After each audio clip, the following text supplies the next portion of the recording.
Salut à toutes et à tous, ça c'est Erwan Le Havre, 2-2 entre Le Havre et Lorient. On débriefe ça ensemble, c'est l'après-match, la 11e journée de la Demi-Musique 2, et c'est parti.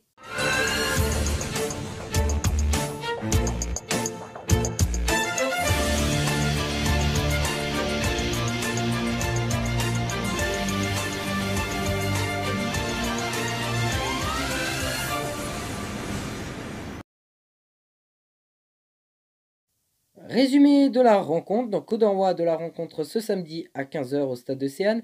Les Havrais font une très mauvaise entame de match qui permet à Oumoud Bozok d'ouvrir le score pour le FC Lorient au bout de 56 secondes seulement. Les Havrais sont sonnés juste après ce but, après cette très mauvaise entame de match qui permet de faire le break pour Lorient à la 33e minute de jeu avec un but pour Pierre-Yves Hamel. À la 45e minute, juste avant la mi-temps, le Havre obtient un penalty réalisé par Tino Kadewere, à la mi-temps 2-1 pour Lorient. De retour des vestiaires, rien se passe jusqu'à la 83e minute et l'égalisation de Jamal Thierry. Les Havrais pouvaient croire à la victoire en fin de match, malheureusement c'était beaucoup trop tard, donc le score final est de 2 partout. Et c'est parti donc pour notre 100% hack. Alors le hack, c'est catastrophe, hein. Cette entame de match, c'est une pure catastrophe. C'est impossible de se prendre un but au bout de 56 secondes. Impossible. Donc, après, voilà, on était en difficulté. Et 2-0 pour Lorient. Donc, à ce moment-là du match, je n'y croyais même plus. Je croyais même pas qu'on allait faire match nul. Je croyais que le match était fini, qu'on allait perdre. Tout simplement. Jusqu'à quand? Un petit espoir, juste avant la mi-temps, le penalty de Tino Kadewere, etc., etc. Voilà, on va pas revenir sur cette première période catastrophique. Hein, franchement, les passes, elles n'étaient pas précises. Rien du tout. Les attaquants ne touchaient même pas un ballon. Rien du tout. Quand je disais rien du tout, c'était rien du tout. Dans le secteur défensif, c'était faible, pas assez agressif. Voilà, on n'est pas assez agressif dans le secteur défensif. De ce côté, Paul Ogwen, il avait fait d'ailleurs un petit changement parce qu'habituellement il jouait en 4-4-2, là il a joué en 4-3-3, voilà pour la petite différence. Et sachant que Mayembo était titulaire à place d'Ersoy, personnellement j'ai préféré Mayembo qu'Ersoy, donc ça a été plutôt un bon choix.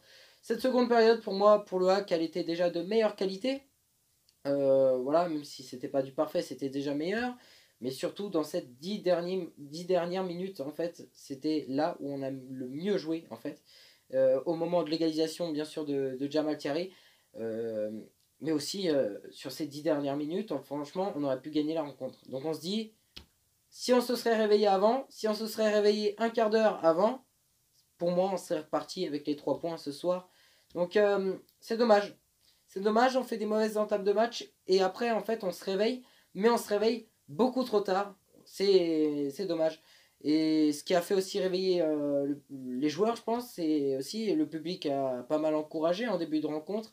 Mais voilà, juste avant la mi-temps, donc du style vers les 35e, 40 minutes, les supporters du Havre disaient bougez votre, votre postérieur. Ils disaient ça en fait. Ils disaient bougez votre postérieur et puis voilà. Ils étaient pas contents, les supporters havrais. Et c'est par la suite où, dans la seconde période, ça a déjà été de meilleure qualité. Donc, en soi, normalement, on ne devrait pas être satisfait du match nul parce qu'on est à domicile face à un adversaire direct. Mais aujourd'hui, je peux dire que je le suis. J'ai été quand même content de ce match nul parce que je m'attendais à une défaite. Et voici donc les notes des joueurs. Donc Mathieu Gorgelin, 8 sur 10.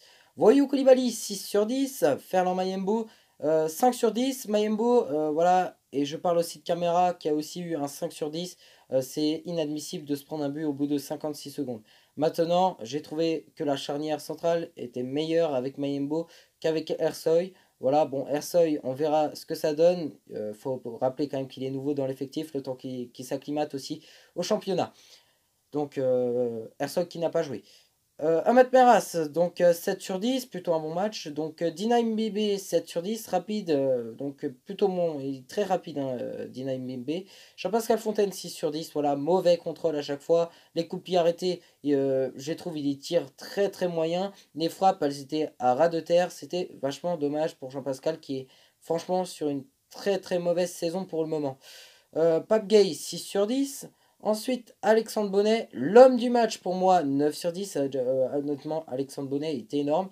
Il a même fait un moment un double contact absolument magnifique pour faire une passe à Umut Meras. C'était magnifique.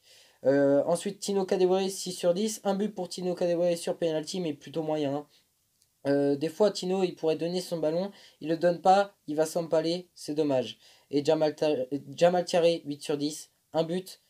Il a fait un gros match, hein, Jamal. Franchement, sur la saison dernière, d'autant plus que je me dis, ah, j'espère qu'il va partir, j'espère machin.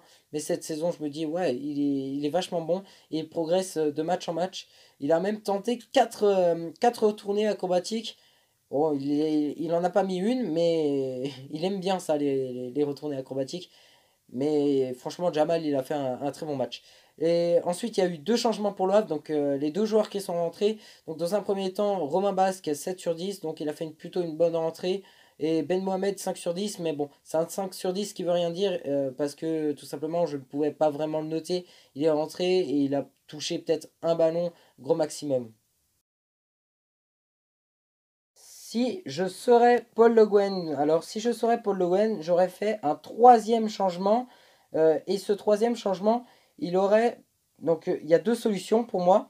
Donc dans un premier temps, sortir Pape Gay et rentrer Amos Yuga. Et la deuxième solution, sortir Tino Kadewere et rentrer Ebenezer Asifua. Malheureusement, Paul Le Guen a fait deux changements sur trois cartouches possibles. Et c'est ce que je reproche plutôt à Paul Le Guen, c'est qu'il utilise. Des fois, il oublie d'utiliser sa troisième cartouche. Voilà, c'est tout. Et voilà, c'est tout pour cette vidéo. Merci à toutes et à tous d'avoir suivi. Dans la description, mon Instagram, Erwan Le Havre 76, tous les résultats de cette 11e journée de la Dominus League 2. Et moi, je vous dis donc pas à lundi là, mais à lundi d'après, parce que le HAC jouera le lundi soir.